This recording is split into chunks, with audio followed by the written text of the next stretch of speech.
Hai, Assalamualaikum. Selamat datang ke kelas Cikgu Fik. So, hari ini kita akan belajar sifat cahaya. Okey, untuk hari ini kita akan belajar hanya satu saja, iaitu 5.1 cahaya bergerak lurus. Tapi untuk seterusnya kita akan belajar 5.2 pantulan cahaya dan 5.3 pembiasan cahaya. So, hari ini belajar satu topik je. Cikgu harap anda semua dah bersedia. Jom. Okey, tahukah anda cahaya bergerak? Ya, sebenarnya cahaya bergerak ya. Okey, cahaya bergerak. Okey, cahaya bergerak dari sumber cahaya. Okey, kemudian cahaya bergerak dalam garis lurus. Okey, fenomena cahaya bergerak lurus anda boleh perhatikan di sekeliling anda. Biasanya anda nampak tapi mungkin tak perasan. Yang pertama, okey, alur-alur cahaya daripada sinaran cahaya matahari ini melalui daun-daun. Okey, anda perhatikan nampak cantik lurus saja. Ini membuktikan bahawa cahaya bergerak lurus. Yang kedua, lampu spotlight. Ni contoh dekat pentas. Anda boleh perhatikan cahaya turun ke bawah. Ketika lampu spotlight ni turun ke bawah cahayanya dan bergerak lurus. Okey, yang ketiga, lampu kereta cahayanya pada waktu malam anda boleh lihat dengan jelas cahayanya bergerak lurus dari sumber cahaya. Okey, sumber cahaya yang anda boleh perhatikan di dalam gambar-gambar ini seperti ini adalah daripada lampu kereta. Ini daripada lampu spotlight dan cahaya matahari merupakan sumber cahaya yang utama. Cikgu harap anda faham. Jom ke slide seterusnya. Okey, seterusnya kejelasan bayang-bayang objek. Sebelum kita tengok dengan lebih lanjut, apakah maksud bayang-bayang? Bayang-bayang terbentuk apabila cahaya dihalang oleh objek. Okey, cikgu ulang. Bayang-bayang terbentuk apabila cahaya dihalang oleh objek. Jika anda perhatikan pada gambar zirafah ini, okey, kotak yang pertama anda boleh lihat dengan jelas gambar zirafah ini. Yang kedua, kotak yang kedua gambarnya semakin kurang jelas. Dan yang kotak ketiga langsung tidak nampak badan zirafah tersebut. Okey, jom kita jelaskan ciri-ciri objek ini. Yang kotak pertama dinamakan objek Luxina, objek yang membenarkan semua cahaya melaluinya. Maka apabila semua cahaya boleh melaluinya, bayang-bayang tiada yang terbentuk. Ya, sebab tiada cahaya yang dihalang. Okey, so kita kembali semula kat sini. Apabila bayang-bayang terbentuk, cahaya dihalang oleh objek, maka terbentuklah bayang-bayang. Jika Luxina, semua cahaya dibenarkan melalui objek Luxina, maka bayang-bayang tiada yang terhasil. Okey, contoh lain adalah seperti botol dan juga cermin. Pada cermin mata, cirinya adalah Luxina. Okey, mari kita bergerak ke seterusnya. Seterusnya, kotak yang kedua iaitu badan zirafah ni, cirinya adalah lut cahaya. Objek yang membenarkan sebahagian cahaya melaluinya. Okey, apabila sebahagian sahaja cahaya melaluinya, bayang-bayang masih terbentuk tapi kurang jelas. Sebab kat sini kita tengok balik maksud bayang-bayang, terbentuk apabila cahaya dihalang oleh objek. So, maksudnya ada lagi cahaya yang dihalang, maka terbentuk juga bayang-bayang cuma kurang jelas. Contohnya seperti cermin yang bercorak ni. Dia ada corak, maka cahaya akan dihalang sedikit, tapi bahagian-bahagian yang Luxina tu masih boleh melaluinya. Maka bayang-bayang yang terbentuk kurang jelas. Sama macam badan zirafah ni. Kita nampak tapi kurang jelas. Sama macam tudung, baju kita kan adalah lut cahaya. Okey, hanya sebahagian saja cahaya boleh melaluinya. Maka bayang-bayang terbentuk kurang jelas. Okey, dan yang terakhir, legap. Okey, legap contoh seperti kat sini lah. Okey, langsung tiada cahaya yang boleh melaluinya. Objek ini langsung tidak membenarkan cahaya melaluinya. So, dekat sini kita kembali semula maksud bayang-bayang. Terbentuk apabila cahaya dihalang oleh objek. Maka bayang-bayang yang terbentuk adalah jelas. Dekat rumah anda, cuba perhatikan objek yang legap. Banyak sangat kan, macam kasut sekolah, pintu rumah. Okey, banyak sangat. So, jika kita letak bawah cahaya lampu atau cahaya matahari, maka bayang-bayang yang terbentuk adalah jelas. So, kat sini cikgu harap anda faham kejelasan bayang-bayang objek. Luxina, bayang-bayangnya tiada. Objek lut cahaya bayang-bayangnya kurang jelas. Objek legap bayang-bayangnya jelas. Jom kita ke slide seterusnya. Okey, jom kita uji. So, untuk kali ini kita nak siasat kejelasan bayang-bayang berpandukan pada peralatan-peralatan alat dan bahan ini.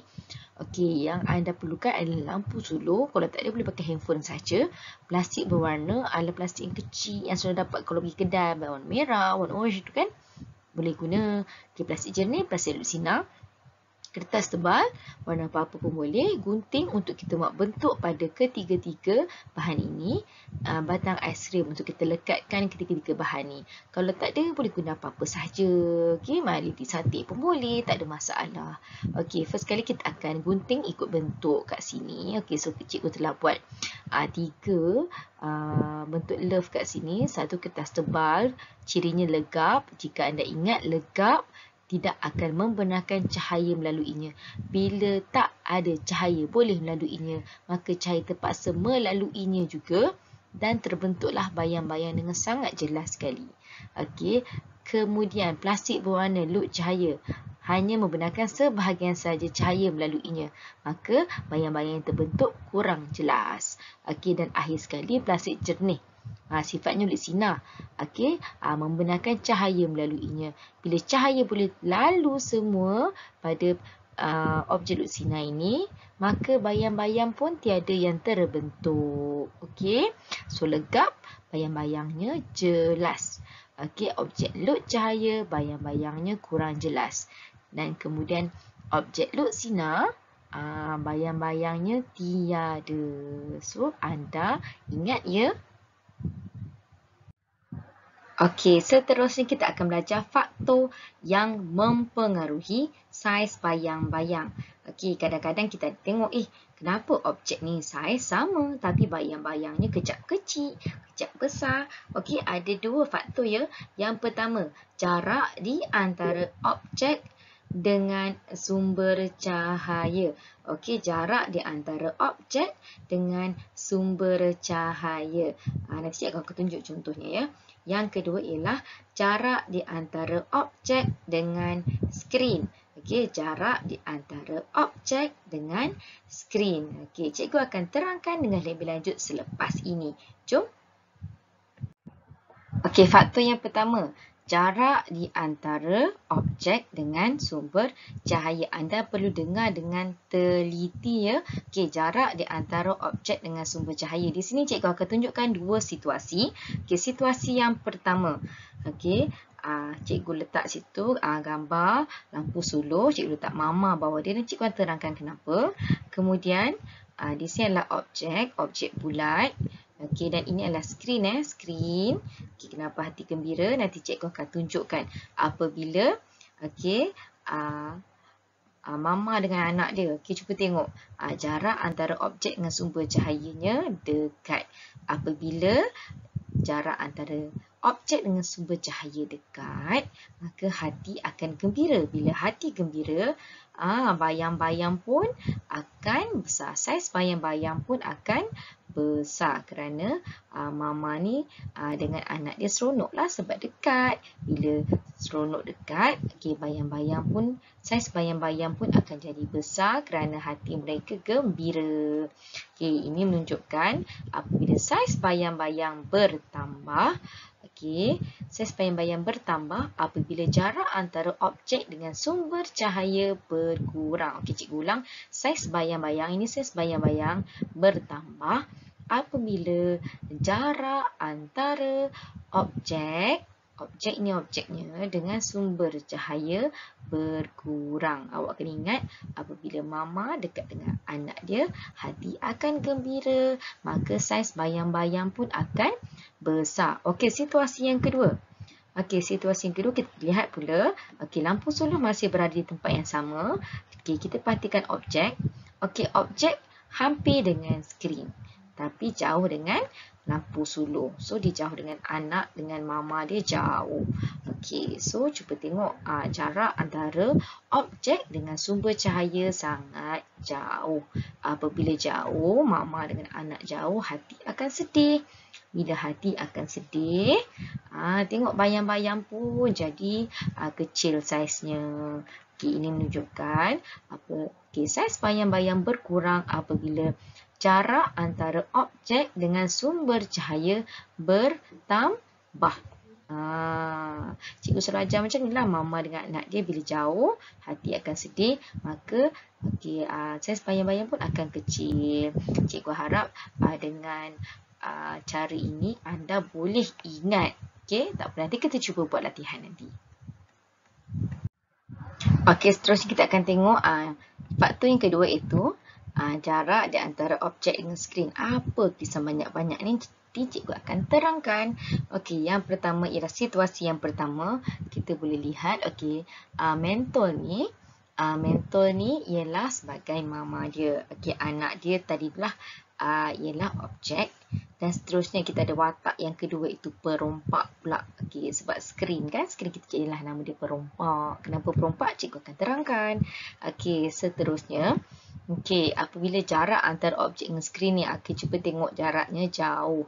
Okey, bila jarak jauh, anak dengan perompak ni jauh lah kan. So, hati gembira. Bila hati gembira, saiz bayang-bayang pun akan besar. Bila saiz bayang-bayang besar, saiz bayang-bayang bertambah apabila jarak antara objek dengan skrin pun bertambah. Sebab dia jauh dengan perompak dekat dengan mama dia. Okey, yang kedua. Situasi yang kedua. Mama sebagai lampu suluh juga. Lampu suluh sebagai mama. Seterusnya kita ada objek anak dia dah makin jauh. Cuba tengok dia punya jarak dah makin jauh. Tapi dia dekat dengan skrin, iaitu dengan perompak. Sekarang ni anak dekat dengan perompak. Bila anak dekat dengan perompak, hati pun sedih. Bila hati sedih, apa jadi? Bila jarak antara objek dengan skrin, dia dah berkurang. Hati pun sedih. Bila hati sedih, saiz bayang-bayang pun akan berkurang. Kesimpulannya, saiz bayang-bayang berkurang apabila jarak antara objek dengan skrin pun berkurang. Nampak tak kat sini? Kita gunakan cara ginilah supaya anda mudah faham. Analogi orang panggil lah. Atau metafora ke macam mana, tak tahu nak cakap kan. Supaya anda faham lah, ada mama, ada anak, ada perompak. Kat sini ada dua faktor yang akan mempengaruhi saiz bayang-bayang. Kalau tak faham, nanti kita akan ulang balik tengok video cikgu. Seterusnya faktor yang mempengaruhi bentuk bayang-bayang. Tadi kita dah belajar tentang saiz bayang-bayang, sekarang bentuk bayang-bayang pula. Ada dua faktor. Yang pertama, jika anda perhatikan gambar ini adalah gambar yang sama, cuma orientasi objeknya berbeza. Ada kat atas, ada kat bawah, ada kat tepi, tapi objek yang sama. Yang kedua, kedudukan sumber cahaya. Jom kita tengok lebih lanjut. Untuk orientasi objek, kita ada dua situasi. Situasi yang pertama, jika anda perhatikan, mentol akan disuluhkan ke objek ini. Cuba tengok orientasi dia ke atas. Cuba anda teka bagaimana bayang-bayangnya. Adakah bayang-bayangnya sama atau berbeza dengan situasi yang bawah pula? Kita tengok dulu situasi yang pertama. Bayangnya berbentuk segitiga. Kerana orientasinya menegak seperti ini. Tengok situasi yang kedua. Walaupun objek yang sama, tapi orientasinya berbeza. Lampu suluh, orientasi objeknya berbeza. Dia ke tepi pula. Adakah bentuk bayang-bayangnya masih sama? Kita tengok apa jadi. Bentuknya bulat kerana lampu suluh ni disuluh daripada orientasi objek yang ke tepi. Orientasi objek ni dah berubah. So bayang-bayang pun akan mengikut kepada orientasi objek. Tak semestinya kalau bentuknya segitiga. Kalau terbalikkan pun orientasi objeknya masih sama ya. Orientasi objek akan mempengaruhi. Jika orientasi objek berubah, maka bentuk bayang-bayang juga akan berubah. Faham? Seterusnya. kedudukan sumber cahaya. Okey, faktor yang akan menyebabkan bentuk bayang-bayang berubah. Okey, cuba tengok objeknya. Okey, sama juga kita ada dua situasi. Okey, cikgu letakkan kedua-dua orientasinya sama, tetapi kita akan ubah kedudukan sumber cahaya. Okey, situasi pertama. Okey, lampu suluh akan disuluh dari depan. Okey, so kita akan perhatikan bayang-bayang yang terbentuk. Okey, bayang-bayang terbentuk adalah segitiga. Okey, kedudukan sumber cahaya daripada depan. Okey, sekarang ni situasi yang kedua pula. Okey, orientasi objek masih sama. Cuma kita akan ubah kedudukan sumber cahaya dari bawah pula. Okey, apabila dari bawah, okey, bagaimanakah bentuk bayang-bayang untuk objek ini? Okey. So, bentuknya adalah bulat kerana kedudukan sumber cahayanya telah diubah ke bahagian yang berbeza. So, dekat sini ada dua faktor yang akan mempengaruhi bentuk bayang-bayang. Okey, jika kedudukan sumber cahaya berubah, maka bentuk bayang-bayang juga akan berubah. So, ada dua faktor bentuk bayang-bayang berubah. Yang pertama tadi kedudukan sumber cahaya, yang kedua adalah orientasi objek. Okey, so jom kita ulang kaji. Okey, objek dan bayang-bayang terhasil. Tadi kan ada ciri, tiga ciri objek. Yang pertama adalah luk sinar, luk cahaya dan legap. Bagaimanakah bayang-bayang yang terhasil? Okey, kita ulang kaji sedikitlah. Okey, luk sinar, objek ini akan membenarkan cahaya melaluinya. Okey, keseluruhan cahaya melaluinya. Okey, luk cahaya, sebahagian cahaya sahaja dibenarkan melaluinya. Legap, langsung tidak membenarkan cahaya melaluinya. Bila cahaya tak boleh lalu, bayang-bayang pun akan terbentuk. So, kita akan gunakan anak panah ini untuk memadankan objek dengan bayang-bayang yang terhasil. Okey, yang pertama. Okey, luk sinar, tiada bayang-bayang yang terhasil. Yang kedua, luk cahaya, bayang-bayang terhasil kurang jelas. Dan yang terakhir, legap, bayang-bayang yang terhasil adalah jelas. Okey, cikgu harap anda faham ya. Okey, untuk tugasan, so yang ada buku aktiviti boleh buat muka surat 45 hingga 46. Okey, yang bagi tiada, okey, tolong salin nombor 5 dan 6 muka surat 110. Setelah siap sila hantar di link di Google Form yang akan cikgu berikan di WhatsApp nanti. Selamat membuat tugasan. Sampai sini saja kelas cikgu. Terima kasih kerana sudi mengikuti kelas bersama cikgu. Jangan lupa tekan like, komen, dan share dan subscribe. Jika anda berminat dengan video-video cikgu. Okey, sampai jumpa lagi. Terima kasih. Assalamualaikum. Bye.